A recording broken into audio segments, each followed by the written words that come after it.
What is up, guys? I got a big doink here.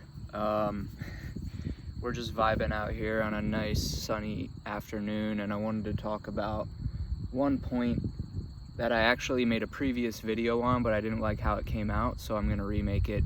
And the topic of the video is essentially why you need to come off and work on training the side of you that's a little bit of an asshole, a little bit of a tease, and a little bit of a little bit of the cocky asshole frame, right? Now, I'd love to come up with a better word for it, but some themes here, some words to consider are intellectual superiority, dominant frame, in control of the situation, better than her, higher value, cocky, arrogant, asshole, playfully challenging, playfully teasing, negging, teasing. All of these words have a connotation of one person's kind of pecking down at the other person, right? Because they feel intellectually superior, they feel more comfortable in the situation, they feel like they have the right to guide that person, to kind of put them in their place, so to speak, to playfully challenge them. Now, this isn't like full-on insulting, like, you look ugly, like, what are you even doing with yourself? Like, no one likes you here, like, get out of here, you're literal, you can't form a sentence, you're not smart, you don't deserve to be here, who even are you? Who even are you? The girl's gonna be, their ego is going to feel too attacked and too threatened, right? They're actually going to start to defend themselves, not start to see this guy as a little bit of a challenge, right? Because here's why this is even in play at all, right? I don't have any loyalty to any one strategy or way of game. I just want to do what works. And the reason that this whole concept is appearing is because when you go out and you try to meet girls, you will be polite, nice, like a normal human being would interact with people. You go up to somebody and say, hey, excuse me, I saw you and I wanted to say hi and introduce myself and meet you. I'm Alex. What's your name? Stacy. Oh, hi, Alex. Nice to meet you. It's this whole, I don't know who you are, how high value you are, how low value you are. In fact, I see that you're not 6'1", light skin, jacked, wearing a niced out Patek. I see these things, and now I'm starting to say, okay, you're not my main, 10 out of 10 Chad that I'm just going to completely fawn over right off the bat. So prove yourself to me, right? Now here you are, a confident mother effer who's willing and able to go up to a complete stranger and introduce themselves in a very confident way. Hats off to you, man. You're already up here compared to the rest of people. But here's the fact is that this chubby 7, right? That this chubby 7 out of 10 is going to have the interviewer frame, and now you have to essentially pass her bar. And the way you pass her bar and don't come off as beta and chasing and low value, because let's be real, you did go up to her, you are seeking to strike a deal with this person. This person didn't reach out and try to strike a deal with you, so technically you are more needy in that situation. So you're coming off at this position where you're vying for value, right? And the way you grab psychological value is by asserting the frame that you are higher value and higher status. In order to do that, you have to have that frame. You have to have the frame that you are higher value and higher status. What is someone who's higher value and higher status able to do to someone? If you're the best player on the soccer team and everyone else is below you, you are willing and able and comfortable pushing people. That is just something that only a higher status person can do. It's a true, honest signal of higher status when you are willing, able, and comfortable and okay with the repercussions of pushing someone, right? Not in a physical sense, but in a psychological sense. Think about push-pulls, right? Someone who wants to strike a deal is going to be very rapport-seeking, right? Nice to meet you. Oh, I love that hat, by the way. Oh, you're doing great. You're killing it today. Oh my gosh. So tell me about yourself. Like, where are you from? What do you do for work? Okay, great. Awesome. That's awesome. No, I really tip my hat to you for that. That's amazing. Okay. Well, hey, I'd love to take you out sometime. Can I get your number? Yeah, sure. Okay.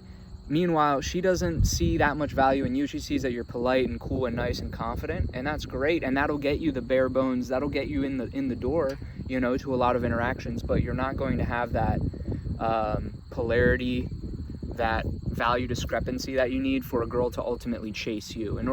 The ultimate end goal is for a girl to be in your frame, chasing you because you have the value. They're loyal to you, chasing you, seeking your value, seeking to follow your leadership and your guidance. I don't know about you guys, but any of the relationships that you've maintained and retained have been with girls that see you as potentially better than them or look up to you in some way or another. You could have been a bum at that time, but they still looked up to you for a reason, and you probably acted in a way that asserted yourself as higher value. You probably weren't super eager to text them back right away. You probably weren't super eager to validate the crap out of them. You are so beautiful. I can't believe I got you. Oh my gosh. In fact, there might have been a part of you that felt like you were better than them and that you didn't want them for some reason. Maybe they were too preppy or too square or too shy or, unathletic or something, right? You probably felt like you were better than them in some way. And so you have to feel better than the girl that you're going up and meeting here, okay? And so you have to be a little bit of that cocky, arrogant asshole, right? You have to feel better than the girl. You have to feel higher status. And to do that, you have to be able to challenge her, be able to push her, be able to tease her. That's only something that you would feel comfortable doing with a girl who is psychologically below you on the pecking order. This is all super subliminal, sub-communication, psychological, intangible type of stuff below the ether. I need to keep my cigar lit. I apologize, guys. One moment.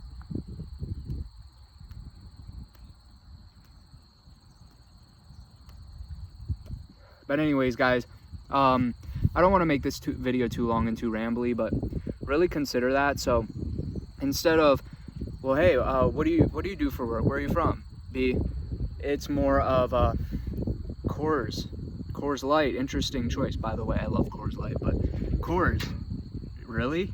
Is that the best you can do? Oh my gosh. I don't know what we're gonna do with you, but I mean, hey, we can work on it. Okay, there's always room to improve in life. So, okay, you're from Pennsylvania. Okay. I mean, let's go to something like interesting now. Anything interesting, I get it, I get it. Not everyone can be super interesting, we can work on that. Okay, let's go over here. You want to do that? All right. Look, hey, chill.